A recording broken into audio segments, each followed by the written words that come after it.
నమస్కారం. పాలనాడు వాయిస్, ప్రజల హృదయ స్పందన.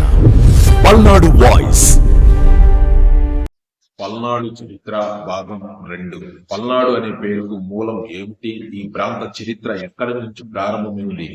వీరుల నేల పల్నాడు చరిత్ర ప్రత్యేక కథనానికి మరోసారి స్వాగతం. గత భాగంలో పల్నాడు చరిత్ర విశిష్టతను తెలుసుకున్నాం. ఈ రోజు పల్నాడు అనే పేరుకు మూలం ఏమిటి, ఈ ప్రాంత చరిత్ర ఎక్కడి నుంచి ప్రారంభమైంది అనే ఆసక్తికరమైన అంశాలను తీసుకుందాం.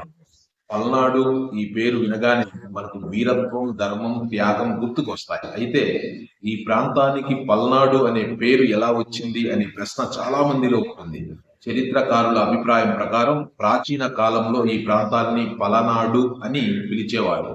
కాలక్రమేణా అదే ప్రజల ఉచ్చారణలో పల్నాడుగా మారిందని చెబుతారు. ఈ ప్రాంతం శతాబ్దాలుగా వ్యవసాయానికి, సంస్కృతికి, రాజపాలనకు కేంద్రంగా అభివృద్ధి చెందింది. పల్నాడు ప్రాంతం అనేక రాజవంశాల పాలనను చూసింది. ముఖ్యంగా ఐహాయ వంశపాలకుల కాలంలో ఈ ప్రాంతానికి ప్రత్యేక గుర్తింపు వచ్చింది.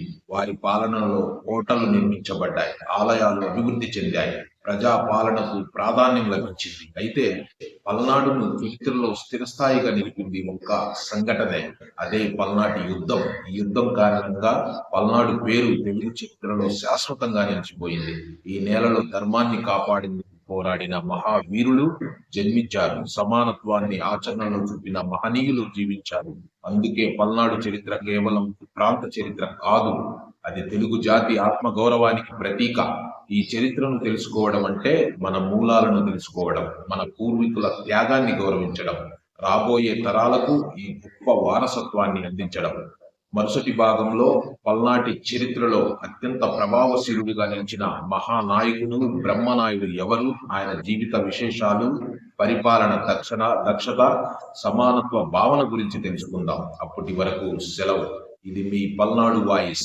మన చరిత్ర, మన గౌరవం, తెలుగు సంస్కృతి మన బాధ్యత. చూస్తూ ఉండండి పల్నాడు వాయిస్.